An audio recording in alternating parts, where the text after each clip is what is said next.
Hello and welcome to the Farming Today podcast with me, Charlotte Smith. In this episode, burgeoning deer numbers versus woodlands. There are some plantations where damage from deer might cause as much as 50, 60, 70% failure rate within that plantation. We'll hear why there's a new 10-year plan for managing deer in England. Let's start, though, with some sobering stats. In Northern Ireland, figures obtained by the BBC show that there have been more than 150 farming accidents recorded between 2019 and 2025. The factors involved can be many and varied, but it seems distraction or being in a hurry can increase the risk of injury. BBC NI's Niall McCracken reports on the figures and hears from a musician whose career was very nearly ended by an accident on his family's farm. Just get this tuned. And I sort of use that finger to balance control of the picking, This is Stephen McKee. He is one half of the hugely popular Irish traditional music duo Chunky Business. So I'll just play here then. You play. Yeah. But last year, while helping out on his family farm, his flourishing music career nearly came to an abrupt end when a farming accident led to a partial amputation of his little finger.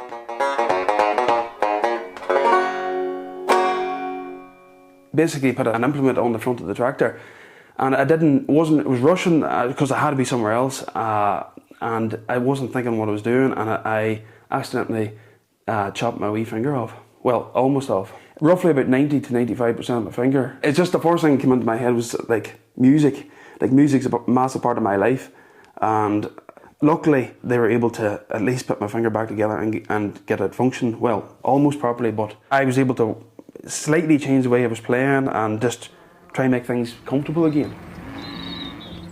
There were more than 150 farm-related accidents in Northern Ireland between 2019 and 2025. 39 of these resulted in fatalities. The majority of the incidents related to animals, followed by faults and machinery-related incidents. Working with the animals was always risky. The figures come as the Farm Safety Partnership recently launched a new advertising campaign aimed at reducing the number of work-related deaths and injuries among older farmers in Northern Ireland. Farming gets riskier with age as your strength and mobility naturally reduce. David Lowe is an inspector with the Health and Safety Executive for Northern Ireland. So we want older farmers to focus on the little things that they can do, little changes that they can make. Just recognising their limitations as they grow older. So things like taking a mobile phone with them, so telling somebody where they're going so somebody knows where they're working. Maybe taking a vehicle into a field instead of going in on foot to feed the animals or to bring the animals in. We're not telling them that they need to stop farming, but we're asking them to stop and think about the ways that they're working. Make small changes so that they can keep working and keep being valued and keep contributing to the industry. Well, yes, there she is there, the red, yeah. She's in a group now of 6 heifer calves from last year. The plan is... Richard Halloran is an experienced farmer who was involved in a serious farming accident in Antrim last year. The 67-year-old was tagging a calf when the incident happened. Something spooked the cow. She just hit the gate an awful rattle. And as that happened, the calf lunged forward, took me with it. My foot caught in the fence. The pain that went through my leg, I spent 6 months not being able to walk properly. I was on my own that night. Don't rush. Have someone with you. Doing jobs on your own, not recommended. And just be very wary of livestock, irrespective of their age.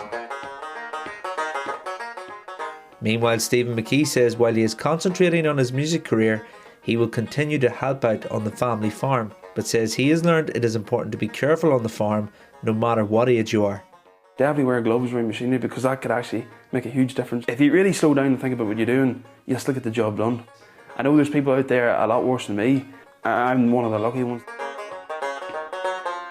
Stephen McKee ending that report from Niall McCracken. The government's announced a new 10-year plan for controlling deer numbers in England. It estimates that a third of woodlands are damaged by deer and says immediate actions needed to protect trees and crops. Well, part of the plan is to persuade people to eat more venison, with support for the British Quality Wild Venison Standard and more promotion of the meat in schools and hospitals. Well, in the Ashdown Forest in Sussex, stalkers are already working with the Brighton and Hove Food Partnership and with apprentice butchers to put venison on the menu. Leanne Rynn reports. On the Ashdown Forest, deer are a common sight. A recent drone survey revealed there are around 15 fallow deer per square kilometre, which managers say is 3 times higher than it should be. Ash Walmsley is head of countryside at the Ashdown Forest.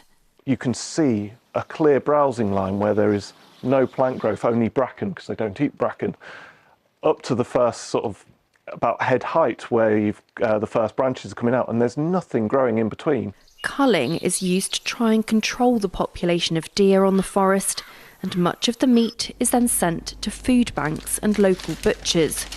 Paul Martin is the owner of Garlic Wood Farm Butchery in Edenbridge in Kent.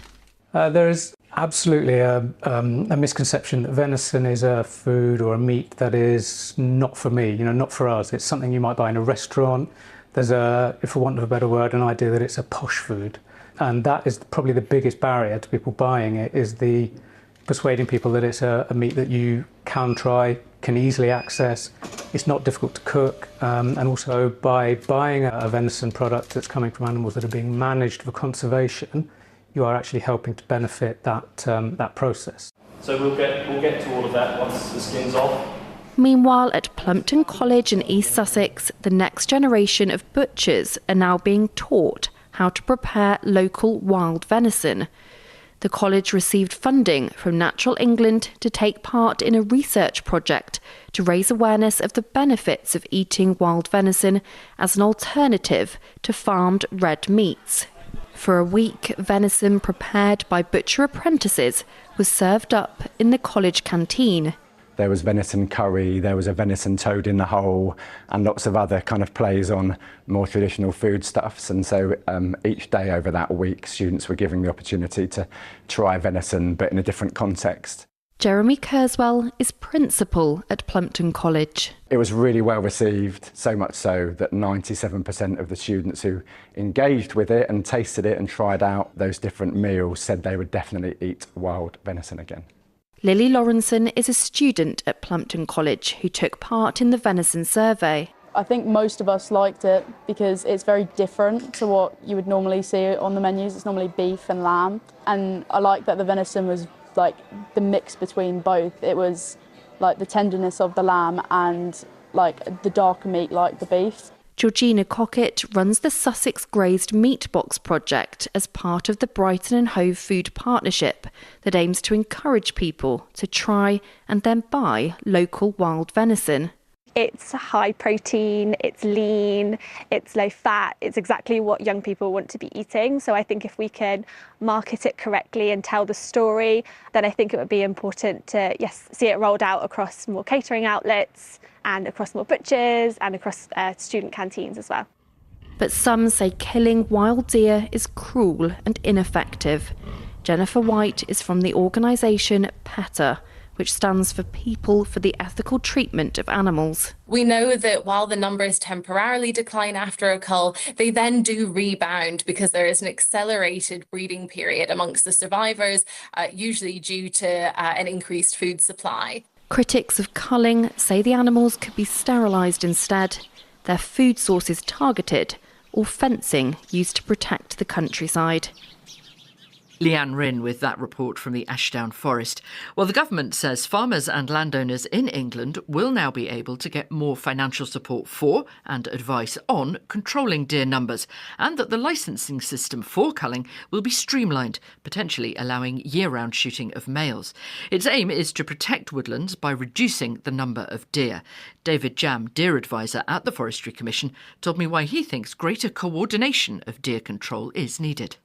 It's quite complicated with deer because deer don't belong to anybody. Every time they cross from one land ownership to another, they're not necessarily anybody's responsibility. So what's needed is landowners to get together and work collaboratively. That might mean some funding is needed for a facilitator or somebody to help with coordinating that management. And that's the kind of support that government can provide. At this point then, do deer actually threaten the investment that's been made in planting trees for the environment and so on?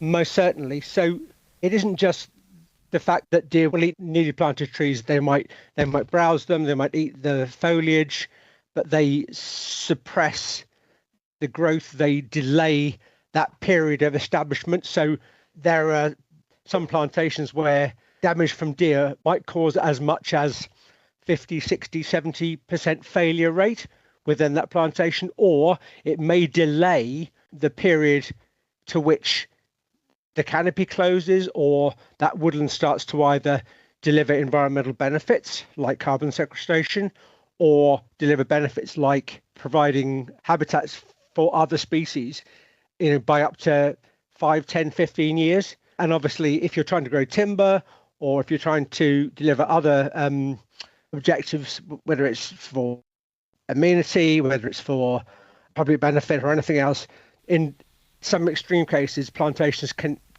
fail entirely because of the effects of deer. Deer, though, are an iconic species, aren't they, in woodlands? And this is a hard sell to some people. It is a hard sell. I mean, you're absolutely right in that for a lot of people, seeing deer in the wild is an amazing thing. I mean, it still holds a lot of magic for me, and I get excited seeing wild deer. But the studies have been undertaken over a long period of time, looking at changes in woodland condition or changes in woodland structure.